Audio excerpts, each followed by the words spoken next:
We're back. Hammer's Happy Hour. Look, straight off the top, I'm going to be perfectly honest with us. No, we're live. We're live. We're live. We are locked in. Absolutely live. Wow, look at the comments Wow, flying. the comments are flying in. A super comment early. That's great. Well, that's really good. It's $100.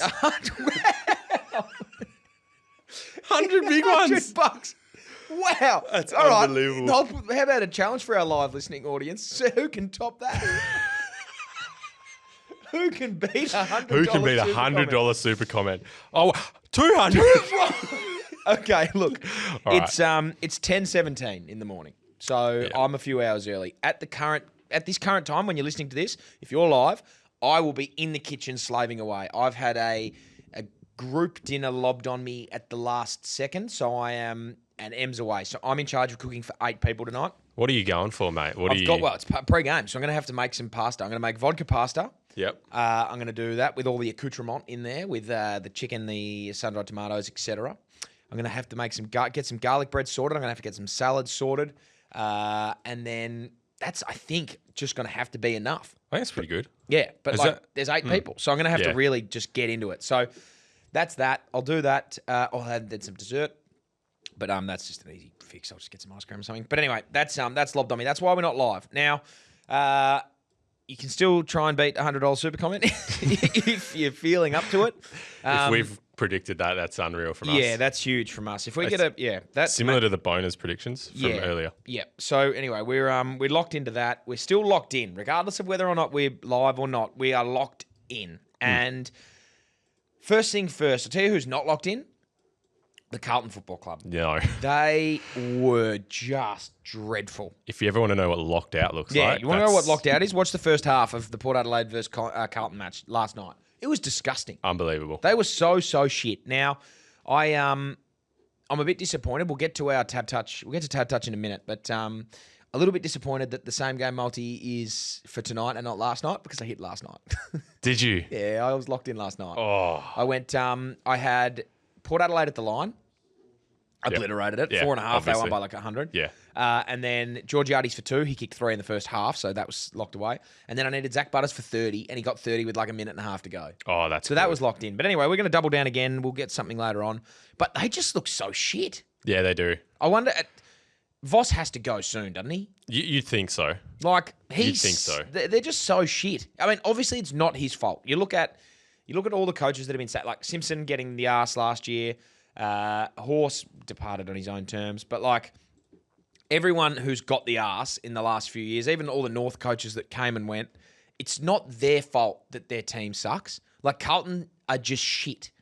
Yeah, like but their players are. Yes, the Voss game style probably isn't great, but when you've got Patrick Cripps who's not playing anywhere near his best, he was literally isolated yesterday. all your forwards are playing like arse. You've got Jacob Wiedering, Tom DeConning playing well, and Jack Silvani, that's pretty much it. Sam Walsh is a shell of himself. Yep. Like, you can't expect to be playing well. Yeah, but you hear like all that talk at the start, like Sam Walsh, really good preseason, he's coming in his best form, and then just nothing. Which is interesting. Yeah, so I'm not sure about that. I like Carlton though.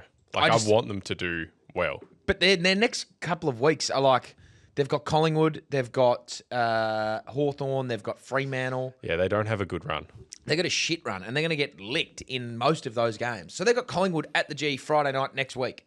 Oh, like that's going to be their that's best. That's an easy multi there, mate. Yeah, exactly. Their best chance to win that game is to sack Voss the day before, because typically with a new coach, teams play well. So that's all. Like they're just, I don't know what to think about them. No, they're just no good. I think you can just you rub can them put off a for a line bit. through 'em. Is it time for the rebuild for them? Like, is it time to just scrap everything, trade, go away, get rid of everyone, come back, get rid of him?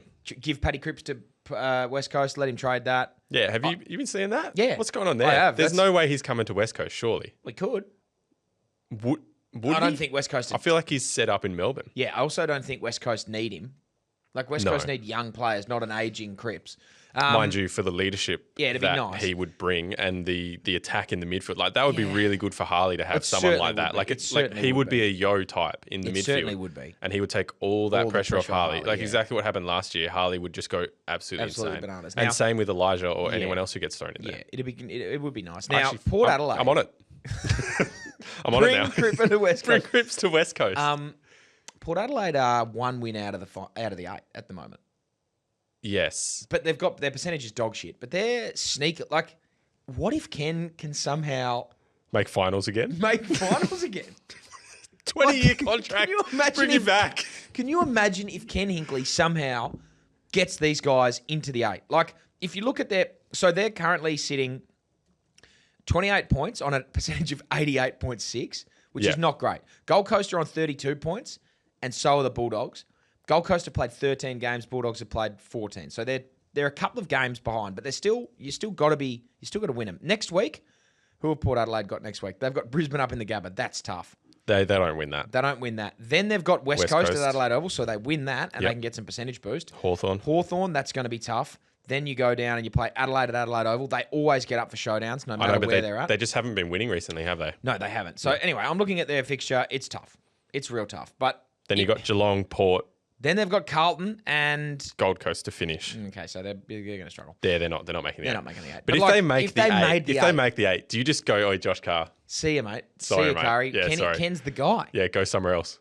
Ken seems to play, and every game that it's like a must-win for Ken, he just seems to win it. Yeah, and he does this he just does a wild celebration afterwards, like the plane, it's like, or he just has a go at Max Gawn, who's like 4 meters above him. Like, what are you doing? He's just like, it's been a public lynching on the cards for Ken Hinkley for the last 10 years, but he still somehow finds a way to win these games. So yeah, to make finals, but not like. He doesn't go too far in finals where people are like, Ken Hinkley's unreal, like he's the coach for the future. He just goes far enough to go, you know what, Ken Hinkley's actually not bad. This guy's got something about him. This guy's got something about him. I like him. I like this guy. I like this guy. It's weird. I wouldn't put it past them for Ken Hinkley to survive. No. Nah, he's not. He's done. But like, no. I mean, I agree with you. I'd love Port to make finals just to see Ken. Just to see that. It would be the ultimate, it'd be see you later from Ken Hinkley to win a grand final this year. Imagine that. Can you imagine? If they win a grand final, Carr has to be pushed back. You just give it a Ken. Unless... No. They win the grand final. Ken goes, all right, see you later, guys. I've done my job. See you later. Fuck you. Yeah, fuck you guys. I'm done. Yeah. I reckon that's... All right. Yeah. I'm back on Port. Yeah. West Coast are going to get Cripps and Port are going to win the flag. $400 super comment. Out. What? Yeah. It's from Ken. Oh, he says, Ken, I'm staying. Yeah. That's good. Thanks for that, Ken. Now, look, it's that was last night's game of football. There is a game of football tonight. Now, there is. It's let's hit the sting. You've got the touch. You've got the power. Yeah. Wow, that was good. Wow. It's an early morning Coke for you. It is. I know this is like... It's 10:30. This would be what, 4:45? Actually, it's sorry. 4:45 p.m. Yeah. Wow. Sorry, before we get started on TABtouch, I watched Moana 2 again the other night. Oh. The Chi-Hu song. Chi-Hu. It's nothing like an early Chi-Hu.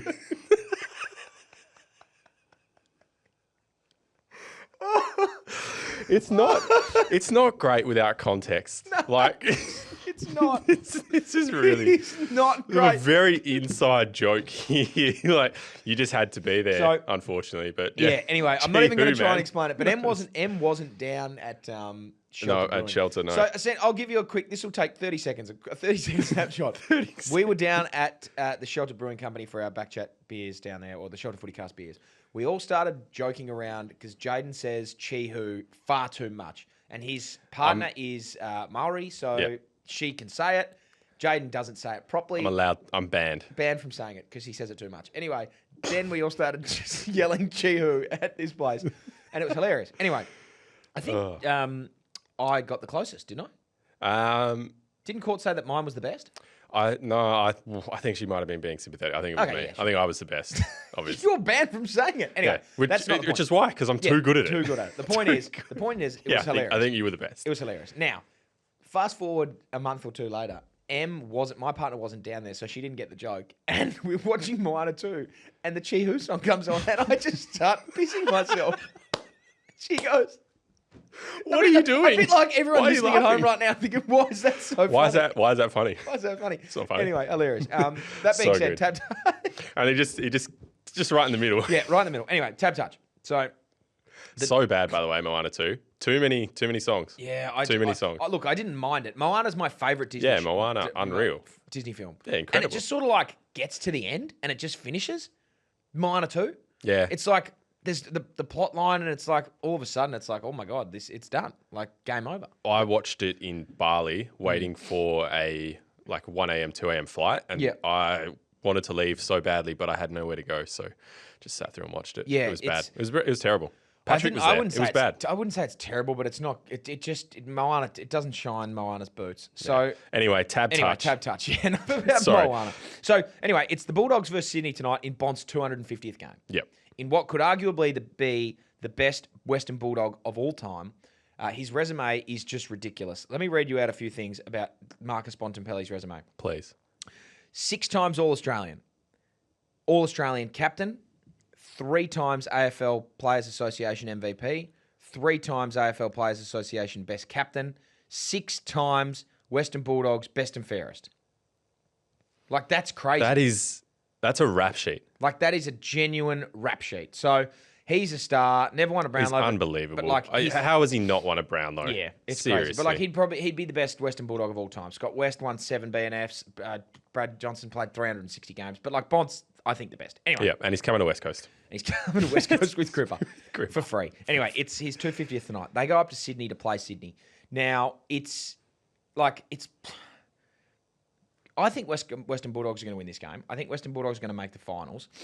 But Sydney have just got this. I don't know what it is. Like, they have an energy about them recently I'm they're looking good. They are like they're currently with 1 game in hand. They are 2 wins out of the 8. If they win tonight, they close that gap on the Bulldogs by 1 game. So then they go to 28 points. They jump into 10th if they win tonight. The Swans. What I would say about the Swans is I have just got this like weird, scary feeling that they could be like charging to the back end of the year. Gordon's back now. Yeah. They could scrape into finals and then be dangerous in the back end. Yep. I have the same feeling. But that being said, if the Bulldogs win tonight, I think it's curtains for the Swans. Because that will then push it to like a 3-game buffer. Yeah, it's pretty hard to come back from that. Yeah. So, look, this is a must-win game tonight for pretty much both sides, I think, for their finals campaign. But that being said, we've got a multi that we need to cook up and we need to put together. We've been not great. As I said, I won last night, but it's not for the people. Yeah. Tonight is for the people. I'm looking at this game and I'm thinking, I think for the Bont 250, the Bulldogs win. I just don't see a way where... How does Sydney stop Sam Darcy? So Tom McCartney's like 10 centimetres shorter than him. Yeah. Sam Darcy's on a genuine heater. So Sam Darcy just has to stand there and just do this. Just stand up and he can't be touched. All right, see you later, mate. And that is Sydney's like most suspect line is their defence. Yeah. They're tall defenders. So, look, I think looking at this game, I don't see a way that the Bulldogs don't win. It's Bont's 250th, their best player ever, their spiritual leader, their actual captain, just their number 1 guy. So I think they win. I also think it's going to be both sides. It's a big game. It's a big game. High-scoring game. I think it's going to be a high-scoring game. Yeah. The line is 171.5, so I've taken the overs on the line. Ooh, okay. Last time we went the overs, it was the Hawthorn Adelaide game. Hawthorn Adelaide, and it was one of the lowest scoring games of all time I've ever seen. 90 points. It was terrible. I think we're going to bounce back. I think the Bulldogs are going to... the Bulldogs are a high-scoring team, and they play with flair, they play with energy, and Sydney, when they get going, are also high-scoring. Yeah, look, if Amadi can kick straight, I think that's 171 easy. So I like 171 overs. Yep. So I've got 171 overs. I've got the Western Bulldogs to win. Okay. I've got Sam Darcy to kick 3 tonight. That's so locked in. It is so locked in. That's so locked in. Like his last game, so his last week, let's look at his last 2 weeks. So he got injured. He came back, 2 weeks ago? Yep, he played 2 weeks ago. He played his first game against St Kilda, 3 goals, 2. That would have ticked. Yep. Because that's 3 goals. And he easily could have kicked more. Easily could have kicked more. Then he played Richmond the other week and kicked 5 goals, 2. So he's back. 3 goals is, for me, it's like you're playing on Tom McCartan, who's a very good defender, but he's playing well out of his weight division in terms of height and size. So he's going to be, I think he's on for 3. And then the milestone man, Marcus Bontempelli, I've got him to just kick a goal. Yeah. How many he has to? I think he has to, right? It's 250. He has and he celebrate. He's going to bring the house down with a celebration. Yeah. No, he might not even celebrate. He might just go straight back to the He might just go straight back in. So look, that's the multi. There's only 4 legs. 171.5 overs. Western Bulldogs regular time tick. Sam Darcy for 3 goals and Marcus Bontempelli for a goal. If you download the TABtouch app right now, you go to tonight's game. You go to trending bets, you see Hammers Happy Hour same game multi. If you look at that and think you're going to get about 580, you could be wrong. You could be wrong. Probably. So I would just say go and do it. It's a lock. I'm feeling good about it, but obviously gamble responsibly. For free and confidential support, call 1-800-858-858 or visit gamblinghelponline.org. No, gamblinghelponline.org.au. You're perfect. Nailed it. Perfect. Nailed Thank it. you. Brilliant. I actually don't mind that.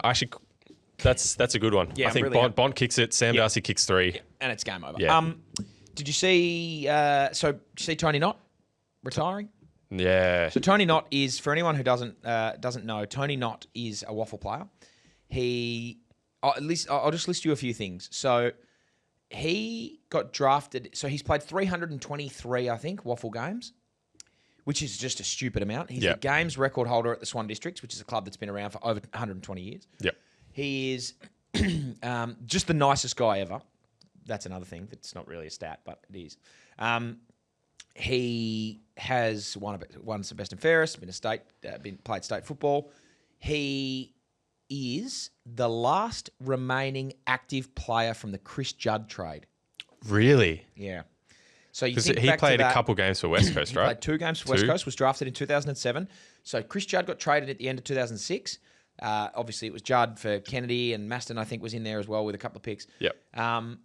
So Chris Judd trade featured some draft picks, and in one of those draft picks was Tony Knott. So Tony Knott got drafted to West Coast, played 2 games, got delisted, but he is the last remaining active piece in that trade, which puts into perspective how long he's been playing for. Like, he's been playing waffle for ages. Mate, 320 games is nothing to laugh at. Like, That is a lot ridiculous. of games. I think it's actually, I might stand corrected here, but I don't think I am. I believe it's AFL life membership. 300. I think he gets an AFL life membership for being a state league player that's played 300 games. So I don't know if you can find that on YouTube, on Google or not, but I'm pretty confident he gets AFL life membership from playing 300 state league games. But what's happened is he's been FIFO. He lives in Margaret River. He's been driving in and driving out just for the games. Like, he's just so good. Every time I've played on him or played Swan Districts, it's like it's Jeremy McGovern but in the waffle. Not as good, but it's like you just can't kick it to him. You kick it down in the back line at Swan District, kick it in the forward line at Swan Districts, and he's just floating and just jumping in front of your forwards and taking marks. He's so good. But that game is tomorrow, and he announced it last night to the playing group, spoke about it, or he just announced it that he's done. There's going to be a massive turnout. How do you feel? Because they're playing you, aren't they? Yeah, they're playing us, which is awesome. Like, the crowd will be nuts. The can bar's going to be bananas. Like, I know I feel like I'll probably get sledged. I feel like you're definitely going to get sledged. The whole team will get sledged. Like, they are. One thing I will say. So I'm an East Perth fan. Our supporters are awesome. Love our fans. Swan District supporters are like They are just so passionate for their team. It's fucked. They'll go to the can bar and it's just awesome. Playing out there, I love playing Swan Districts out there. Very hard task. They're always tough to beat out there. But like playing them at their home ground, the Heritage Stadium, the can bar, they're shouting abuse at the umpires. They got in trouble years ago. The Waffle Umpire Association basically fined or wrote in a formal complaint to the Swan Districts Football Club about their fans abusing the umpires too much. And so they'll no longer yell directly, direct slurs or anything at the umpires. Yep. But if they don't like a decision, the whole crowd will chant the word abuse. So it's like, it's a holding the ball quick that shouldn't be there, and the fans just abuse.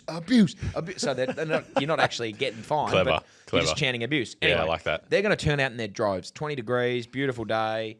Tony Knott's last game of waffle football.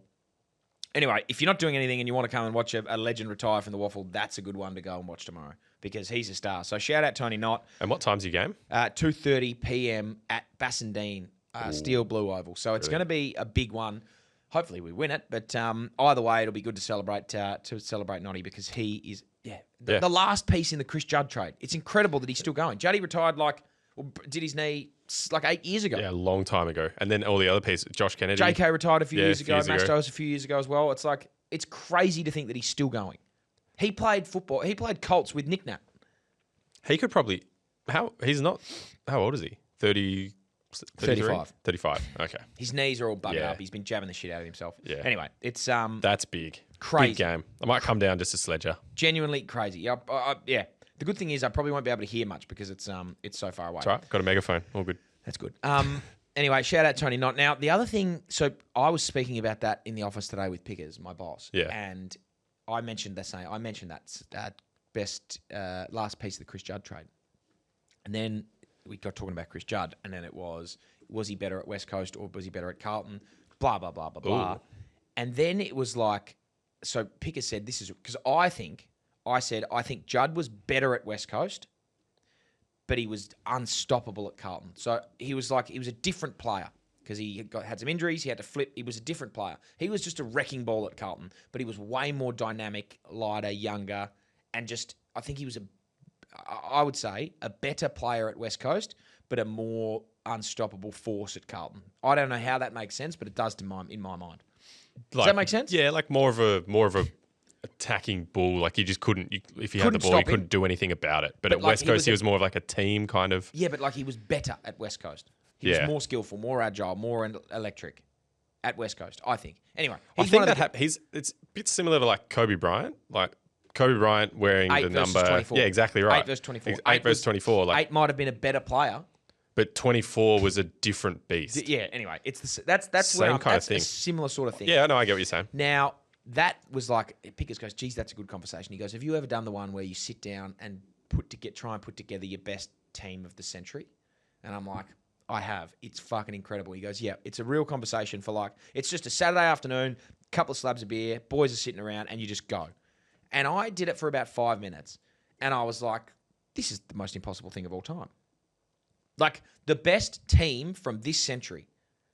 Like, already, like, you look at the midfield, it's like, okay, how are you going to... You need to pick 3 midfielders and maybe one on the bench. And you've got Gary Ablett Jr., you've got Chris Judd, you've got Nat Fyfe, you've got Pat Dangerfield, you've got Lachie Neale, you've got Sam Mitchell, you've got Michael Voss, you've got Simon Black, you've got Dustin Martin, you've got... that already doesn't fit into 3. But Marcus Bontempelli. How do you narrow that down? Marcus Bontempelli. Like, then you look at the rucks. You've got Max Gawn. You've got Dean Cox. You've got Nick Naitanui. You've got Aaron Sandilands. That is tough. Like, it's probably between Cox and Gawn, but like, even that's tough. Then you look at the key forwards. I'm looking towards Cox for the ruck. See, I was a Gawn guy. You're a Gawn guy. But then you look at the key forwards. You've got Buddy Franklin. You've got Josh Kennedy. You've got Jack Rewalt. You've got Tom Hawkins. You've got Nick Rewalt. You've got Matthew Pavlich. You've got Matthew Richardson. You got Jared Ruffhead. Like, then you got the small forwards: Eddie Betts, Cyril Rioli, Stephen Milne, Robbie Gray. It's like the list goes on, and I was like, it was only for 5 minutes that we spoke about it, and I was like, that is just impossible. I don't know how on it. Then I just don't know how you do it. I mean, you just look at the back line. The back line, all the full backs. You've got Matt Scarlett, you've got Jeremy McGovern, you've got Alex Rance. Harris Andrews will probably Dustin Fletcher. Who else have you got in the halfback? Like, you got Shannon Hearn, Luke Hodge, Birchall, Lewis. It's like, it's just, it would be such Paul Chapman up forward, Jimmy Bartell. Like, it's just incredible the number of talent. Like, anyway. This is a conversation for another time, but I reckon what I'm going to do on this podcast one day, if I have a day where I'm getting pissed, I reckon we're going to do a pod, and it almost might just be exclusively us for an hour trying to pick a team. It's just AFL team of the century. AFL team of the century so far. Anyway, I thought about that, and it was incredible. And we're saying 2000 to... 2000 to now. Fuck. But like, even the full forwards, Brendan Favola, he kicked 99 goals in 2008. Yeah. So he still counts. He's still in there. Jonathan Brown didn't play, like, he was probably more in the 90s, but like, he's still around early. Do you put Dusty in the forward line instead of the midfield? Maybe, but like, I think, here's my take. There are only, in that team, I feel like Dusty has to... I think there are only a few locks. Gary Ablett. Gary Ablett Jr. is a lock. Yep. Buddy Franklin is a lock. I think Dustin Martin is also a lock. Alex Rance. See, I don't think he's a lock, but like, probably could be. And I think Jeremy McGovern is a lock. As the best. Rance and Gov. Well, I'm thinking my Or you're fullbacks. thinking exact position My fullback. my three talls would be Rance, McGovern, and Scarlett, just off the top of my head straight away. Yep. But I could be swayed. So I think only locks are Buddy, Ablett Jr., Martin, and McGovern. But like Judd, it should be a lock. But I don't know. Yeah, anyway, it's ridiculous. Cox for me is a lock. See, I think Gawn's better. But it's ridiculous. Anyway, this is a massive argument. So feel free to jump in on the YouTube. If you want to comment, $400 super comment to give us your pick. They'll go in the team. But yeah, just a crazy conversation that I was having today. And I was like, that is fucked to think about. And then what you do is you just drive, or you sit around, you're not doing anything. And then something will just pop out at you and you're like, how did I forget this how'd you guy? forget about this bloke? How'd you forget that? And you're just like, actually, that guy, like Dane Swan, he was a gun. Does Cousins get a sniff? Ben Cousins, there's one that we haven't even spoken about. Like, just incredible. Incredible, and it's one to really think about because it's... And are we going like all time, like over the career, or are we going like at their peak? At their peak. At their peak. At the peak of their powers. And it's a fun exercise to do. So, anyway, I will... And I think it's a really fun exercise to look at later on. But, anyway, we'll move on. No, now, that's good. We'll move on. Now, last week, we had... we had a request for a Hammer Ranks last week. We did. I had to can it because Gov retired, and so I did my top 5 Jeremy McGovern moments. I've circled back on it. Okay. Do you remember what it was? Top 5 things that... top 5 pet peeves. The top 5 pet peeves. Now, I haven't sent you any of these because I wanted to get your honest initial visceral reaction to my pet peeve. So hit it. Let's do it. 1, 2, 3, 4, 5. And now on the BackChat podcast, Hammer Ranks. Great tune. It's a great tune. Now, here's the thing. There are so many pet peeves out there. Lots. So many. Everyone's got their own individual ones. Some things might annoy people more than others. Some people might not care about my pet peeves and have a real issue with some of their own. Yep. I've got a few that are just like... Not like I don't really care about. Like when I'm at footy, if I'm at the footy club and someone's showering in their jocks, I'm like, that's annoying. Don't do that. You're at a fucking footy club. But again, And your jocks. yeah, it's like young boys. I get it. Right, okay. Not young. Like they're obviously over age. They're but of age. They're of age. They're of age. Anyway, that sort of stuff. I'm like, it's a pet. It's annoying. I'd rather you didn't do it, but you do you. There are some things, however, that grind my gears, and every time I hear it, I just get, oh, that's so annoying, or I hate it. Number 1. So we're going to go from 1 to 5. Actually, we've got 5. Wait, 5 to 1? Yeah, 5 so to 1. Number 5. Number 5, my 5th most egregious pet peeve. When people say something or anything. Oh. Something. Oh, I've got something to say. Yes. No, you don't. Where's the you K don't. in That's that not- word? Where's the K? Where is the K in that word? There's another one like that. And it's at Ask. this... Ask. Oh, can I ask you a question? No. There's another one like that people always say wrong. Something, anything. Shut up. That's not how you say that word. There's no K at the end of something or anything. Yeah. Mispronunciation of words. Hate that. Oh, but like this one especially. Something or anything doesn't have a K on the Yeah, end. no, there's no K on There's there. no K on the end of There's those no words. reason to add that in. Thing is spelt Thing. Yep. There's Thing. no K at the end. So Thing. don't put the K on there because Yep. it just... Yeah. Anyway, that's number 5. I like are you trying to Google which one annoys you that people say all the time? No, I'm just making notes. Yeah, okay. But Number I will 5, be Googling that. Number 5 is something, anything. Number 4, thing that just... it like sends shivers down my spine and I hate it. People who bite their fork. Oh. What are you doing? How do you... I can't even bite the fork because it sends something into my brain that just It's like makes me when- lose my yeah, mind. you're Like when eating your food teeth hit that and it's metal. like when your teeth hit the metal. Yep. How is that taught into people at like when you're eating to just bite the fork and then scrape your teeth along it as you're pulling it out. Oh, the sound, Get the idea of it, out it just of like here, sends man. goosebumps. It sends genuine goosebumps and shivers down me. I hate it. And it's like you can be out at a restaurant and you can be having a nice date and all of a sudden your date goes and just see ya. I'm getting up and walking out. It's disgusting. I don't get it. It's so annoying. It makes me uncomfortable. Yep. Just use your lips. Just put it in there and go, perfect, done. You don't have to put teeth on metal. No. It's like it's right up there with like chalkboard sort of the Oh, idea of chalkboard's like bad. nails on a chalkboard, that Chalkboard's sort of bad. stuff. That's what it feels like for me. Yep. But it's a pet peeve because I'm just like, just don't do it. Because I can hear it. Yep. I can hear it and I can feel it and I Yep. can look at it and I hate it. Yeah. So don't do it. Oh, please. That's number 4. Number 3. I think I mentioned this last week or the week before, which really kicked off the pet peeves chat. Yep. But when people say, I gave it or I'm going to give it 110%. Oh, shut up. It just, like, Yeah. it doesn't work. No. Now, let me give you the breakdown of why this is 12 out of 10. 12. Oh, I'll give it a 10 out of 11 out of 10 or 12. What do you rank it out of 10? Oh, 12. 15. So Yeah, let 15. me give you the breakdown as to why giving it 110% doesn't work. So when you're in post-match press conferences or you're interviewing someone and they're like, oh, we gave it 110% out there today. Okay, let's think about that for a second. The whole notion of 100% is that you give everything you have. Yep. That's the idea. Yep. When people try and say, we gave 110%, it's like we gave more than everything. Well, no, you didn't. You clearly What didn't. you do there is if you have a defined set of 100%, I'm going to use, you're a 4-wheel drive guy, let's use fuel tanks for an example. Yep. If you get your fuel tank says you got 600 kilometers left, that is your 100%. Yep. But obviously, when you get down to 0, you can keep going. That's not giving 110% of the fuel tank. That just means the fuel tank life goes, the 100% of the fuel tank is more than you thought it was. Yeah.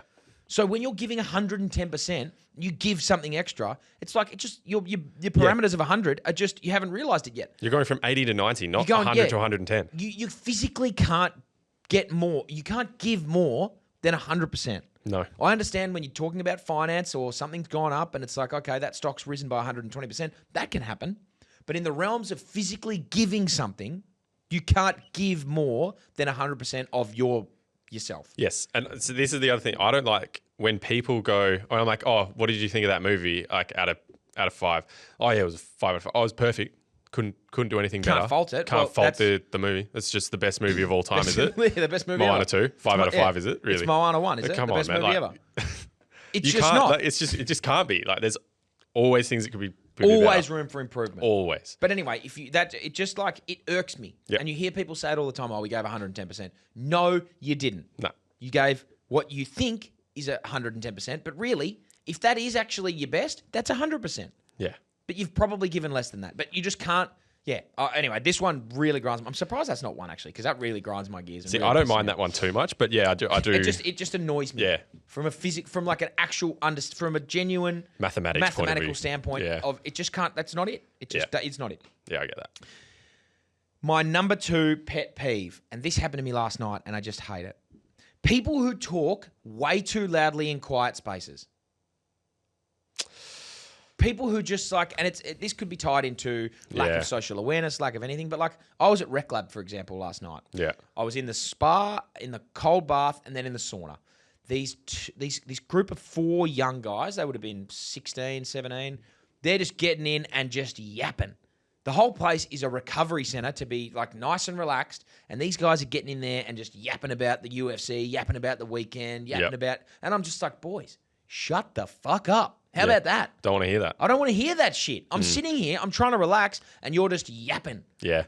Or like when you're at work and you're making a work phone call and people are just around you yapping. It's like, this is not the time. Too Shut loud up. for the space. Too loud for the space. I am guilty of doing that sometimes. Like sometimes it just be too loud, and I'm like, tone it down. Tone it down. You can check yourself, Don't but when need you to be just that loud. do it blissfully unaware, you're blissfully unaware of it, and you're in a place like, I don't go to church, but like, imagine if someone's just been on the phone loud at church. Just shut up. That's not the time for it. See, that's or a you're at respect a thing. library, Yeah. or you're on a golf course and it says quiet please, and someone's just singing a song. Yeah. Shut up. Yeah. It's like, it just gets to me and it fucking pisses me off. And anyway, the one last night was just so annoying. Like, you shouldn't, unless you're in a sauna with just your friends, you shouldn't talk in a sauna. Yeah.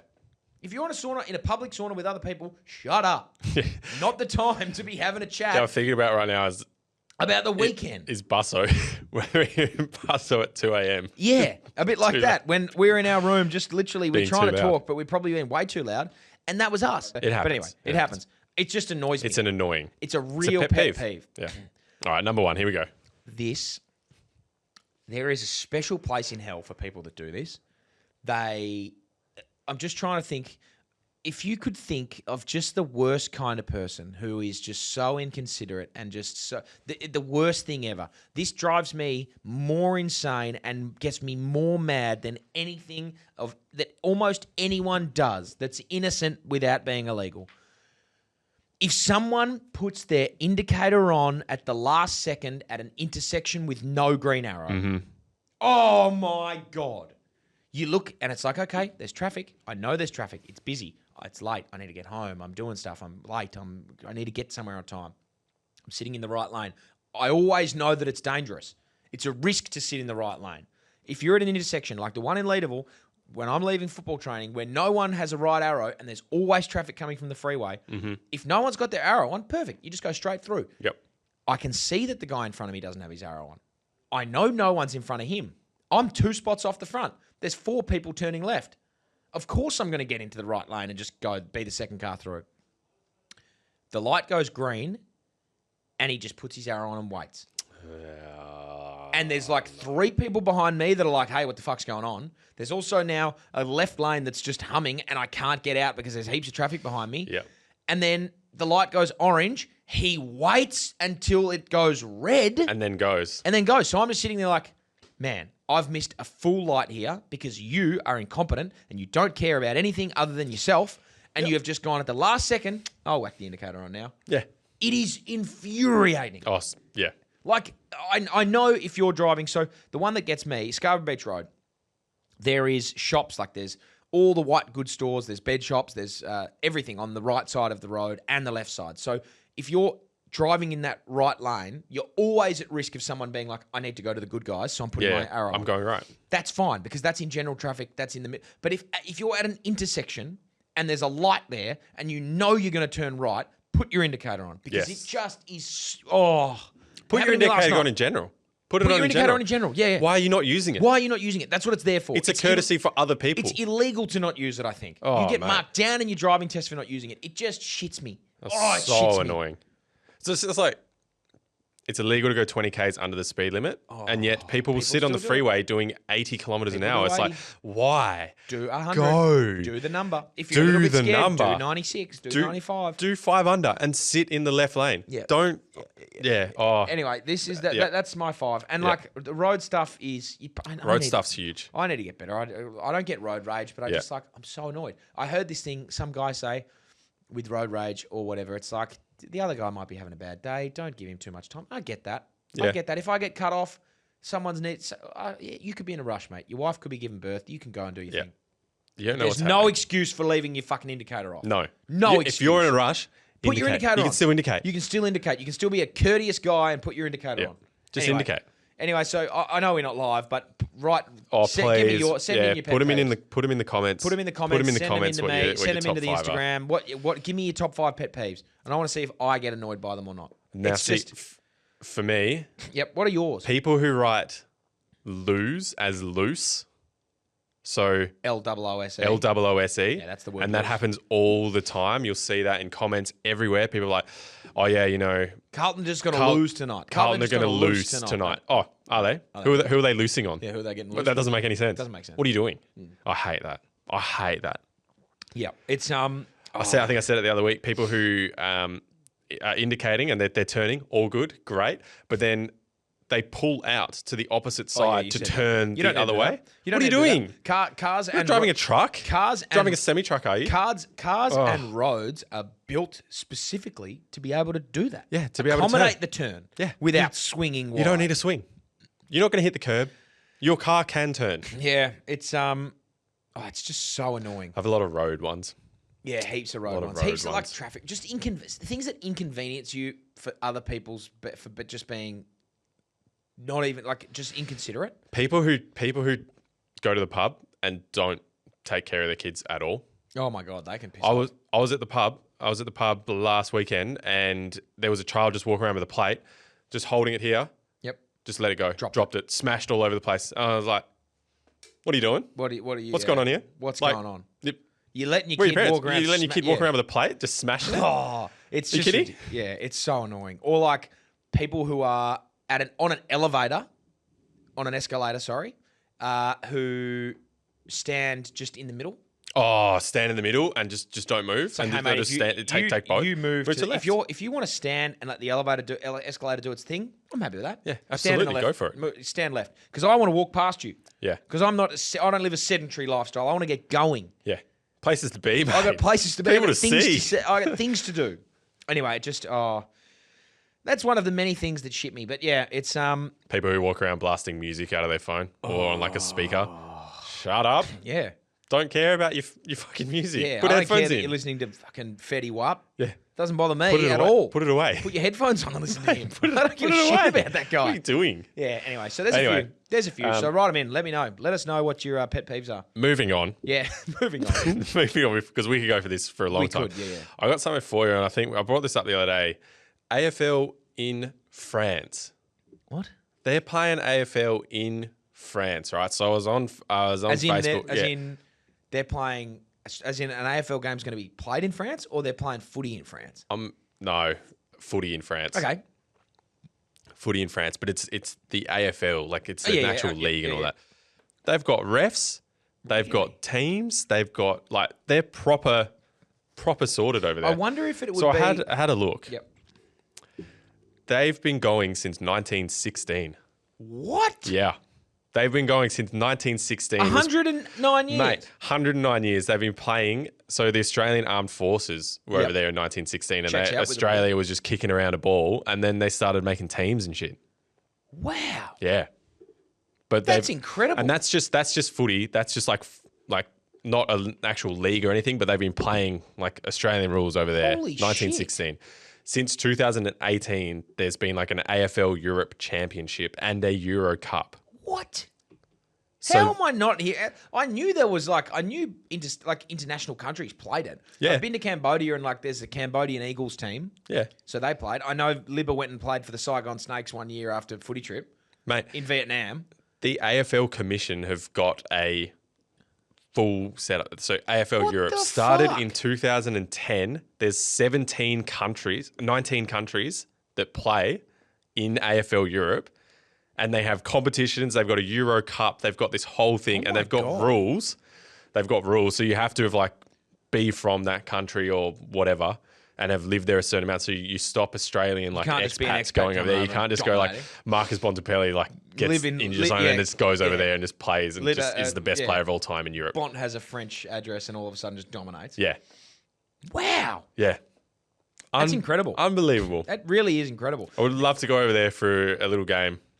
How many Europeans have we got playing AFL? That's a good question. We got a few Italians. There's lots of Italian guys. Yeah. I feel Irish. There's a couple Irish. Massimo D'Ambrosio feels European. Yes. Oh, okay. The list. Adam Chera, I think, is Italian. So I can go through the list. Yeah, run me through the list. All right, run you through the list. So we got from Kenya, Leek Alir. Yep. Egypt, Mac Andrew and James Borlase. James Borlase, Egyptian. He is Egyptian. Fuck. Yeah, he was born in Egypt. There you go. From England, Callum Brown. South Sudan, Mabior Chol. Yep. Northern Ireland, Aidan Corr. US, Mason Cox. Yep. South Africa, Neil Erasmus. England, Connor Iden. Ethiopia, CJ from Hawthorn and his brother, TJ. Yep. South Africa, Jason Johannesson. Ireland, Darragh Joyce and Mark Keane. Keeney. South Sudan, Buku Kamis. New Zealand, McKelty Lefau. Yep. England, Cameron McKenzie. Oleg Markov from Belarus. New Zealand, Rowan Marshall. Yep. Canada, Andrew McGrath. Yep. Ireland, Conor McKenna. Yep. I'm going to butcher this. Oisin Mullen. Yep. Probably pronounced fucking Steve or something, to be fair. Yeah, could be. That Oisin one out there. Yeah. Anyway. Connor Steve Nash. Mullen. Let's call him Steve Mullen. Steve Mullen. Yep. Is that a skateboarder? Yep. It could be. Oh, great. Connor Nash, Liam O'Connell, Mark O'Connor, Papua New Guinea, Bruce Revel, Ghana, Brandon Walker, and England, Josh Worrell. Fuck. There you go.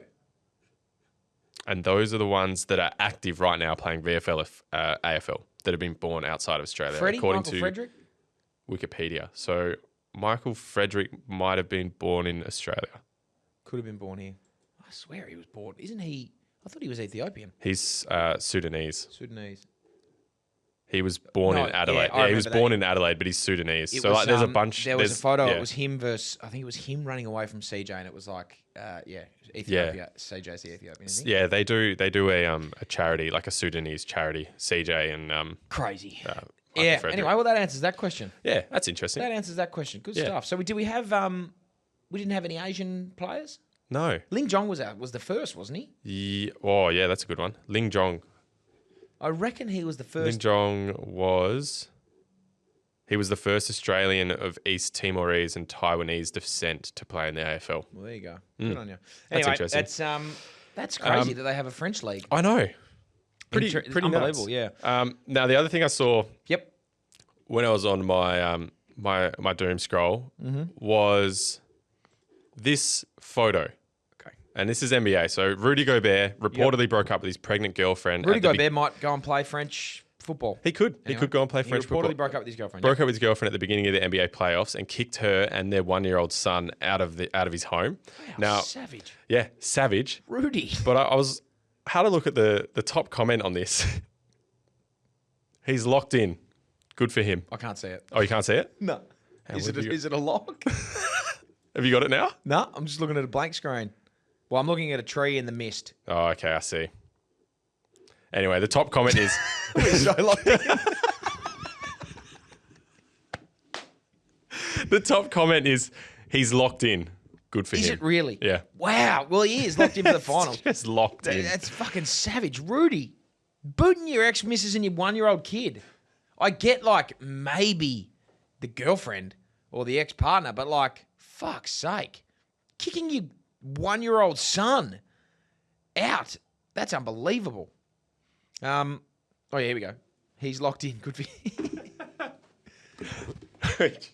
Oh, my God. That's well, if that is true, Ruthless. if Rudy Gobert has actually broken up with his pregnant girlfriend and kicked her and their 1-year-old son out of his home, fuck you, Rudy. Yeah, That's bad. that's shit. Go and play AFL. That's France, really mate. shit. What else have we got? Another one. So this is a Quidditch Oh, yeah. analogy. Okay. Love the basketball analogy. So this is a basketball analogy with Quidditch. Love the basketball analogy. It's a grueling close game. One team finally pulls ahead and suddenly the ref blows the whistle because the other team's player caught a frog in the parking lot. In regards to the seeker catching the golden snitch. Yeah. Like, Grueling game. One team finally pulls ahead and the ref blows the whistle because the other team's player caught a frog in the parking lot. and that frog's worth 150 points. So that's the thing about Quidditch that for anyone who just watches the games and hasn't read, like, anyone who just watches the movies and hasn't read the books might not know, but like catching the snitch in the movies seems to be the be all and end all of like winning the game. But as you said, it is only worth 150 points. You can lose the game and still catch the snitch. As we know, that happened with Bulgaria and Ireland in the World Cup. In Bulgaria and Ireland in the World Cup, Victor Krum was like, fuck. They tried to get close, then it was getting blown out, and he's like, I'm over this, let me go and catch the snitch. So caught the snitch to end the game, knowing that they would lose. So it's it can happen. You can lose the game and still catch the snitch. So there's that. Which is just interesting. Like, you could just have a normal game where you just score as much as you can you can just within have the time limit. a timed game. Yeah. And then the seeker would be irrelevant. Which makes more sense to me. But I like I like the because seeker. then Harry wouldn't have had anything to do. Yeah, exactly. Harry wouldn't have had nothing to do. One last thing, mate. So this North have obviously extended a whole bunch of players. Yeah. So you got Jai my Simpkin, God, I saw this. Nick Larkey, Tristan Sherry, Cam Zerha, Harry Shears on LDU. Beautiful. So Kane Corns has come out and said this on North's long-term deals. Kane Corns on North's long-term deal. We're going to break these down. There's 6 of them. Mm-hmm. Simpkin rarely influences a game. Terrible. Okay, That's firstly, that's wrong. So Secondly, he won the game. He put us in front, and we won the game against West Coast because of Jai Simpkin. Yeah, literally because Jai of Jai Simpkin's Simpkin. been having he's had his best year of all time this year. He's averaging he'd be averaging over 20 in a goal. Like, I don't know how you're saying he doesn't influence a game. He's dominating this year. He's been sensational. Larkey, no criticism. Well done. Larkey's as good a forward as there is in the game at the moment. No worries. Yep. Tristan Sherry, absolutely monstered by DeConning. In what universe? In what fucking world was Tristan Sherry monstered by DeConning? Tristan Sherry is the second best ruck in the comp at the moment. Max Gawn is number 1. Tristan Sherry is number 2. Darcy Cameron is number 3. DeConning is 4. Tristan Sherry did not get absolutely monstered by DeConning. Tristan Sherry is the second best ruck in the comp. What are you talking about, Kane? 3. Zerha. Nowhere at the moment. He's been unbelievable. He's a fucking animal. He has attacked, like, when Lucky's been getting held, Zoo has been stepping up and going bang. He's kicking twos, he's kicking threes. He's putting pressure on the ball. He was unreal in the Eagles game in Bunbury in that fourth quarter. He was so good. He's incredible. And even in the game afterwards against Carlton, he was great. Nowhere at the moment, Cam Zurhaar. Fuck off, Kane. Cam Zurhaar's been unbelievably good this year. And yes, I'm a bit biased, but whatever. Sheasel, stat padding for the best of them. This, we've spoken about, Sheezy ball. This is Kane Corns just upset that he couldn't be as good as Harry Sheasel. And just pissed off for whatever reason. I don't know what he's done to you. That's fine. I'm upset that I'm not as good as Harry Sheasel. So am I. But I'm not ripping at the bloke. Harry Sheasel is not stat padding with the best of them. He is an unbelievably good footballer. He finds the football. They give it to... The reason that you think he's stat padding is just because they give it to him. They give it to him and he dominates. It's the same as Nick Dacos. Collingwood give the ball to Nick Dacos, and like the only reason you don't say he's stat padding is because he impacts going forward because their team is so good. He can kick it into a forward line that's dominating, and they'll kick goals, and it's like, okay, Nick Dacos did that. Fuck, he's good, isn't he? Where it's like North Melbourne at the moment, we're battling, so we kick it into a forward line, or we kick it to, we've only got a couple of targets up there, but then if it hits the ground, we might not be scoring out of it, so you're saying, oh, Sheasel doesn't impact. Fuck off. Yeah. LDU destroyed by Hewitt. This is the dumbest thing I've heard. Hewitt was very good. Hewitt was great. He was really good. Did he destroy? Did he destroy him? No, he certainly didn't. No. Carlton, like, you can't say destroy. So if you look at this, you would say, okay, Carlton must have smashed him that game. Yeah. Tristan Sherry got monstered by DeConning. Zurhaar's nowhere. Sheasel stat padding. Simpkin doesn't influence, and their best midfielder got destroyed. So they must have got smoked. Who won that game? Anyone remember who won that game? I think North Melbourne won that game pretty fucking comfortably too. I think it was the bonus. I think it's the bonus. LDU is having he's just dominating. He is as explosive and powerful as a midfielder as there is in the comp at the moment, and I will not have that. Kane's got some weird thing. It's because North have banned him from their rooms. Yeah. Kane has got this weird thing with North. The one thing I will say about Kane, though, I don't like what he said here, but I respect Kane in the sense that when he's wrong, like when a team or a person proves him wrong, he will come out and own it. Yeah. So I'm looking at this, park this, give this to the end of the year when we make finals, because I said the other day that we're going to win. Top 8. But like whether it's the end of this year, whether it's midway through next year, he'll change his tune on North. Yeah, I think so. And he will admit that these long-term contracts are the right way to go for the football club. Yeah. I just don't think this is anywhere near on point. We've got Hawthorn. Those are your 6 best players. We beat Hawthorn. Oh, Luke Parker's been the best. Luke Parker's really good, but he's not Charlie extending. Comben, star. He didn't extend. We win against Hawks this week. Mark my words. We'll get it done. Okay. We'll I like done. it. Well, anyway, on that note, Hammers Happy Hour's done. Enjoy your afternoon. Enjoy your day. Watch the footy. Still got super time. Comment, mate. $600. That's insane. Super comment. Outrageous. I think, actually, I don't know how long this has been going for, but I think you've still got time to get on the TABtouch, download the app, get to the thing, go Hammers Happy Hour, same game multi. You'll find a way to do that. Get on it. But yeah, enjoy your weekend, and I will see you all next week.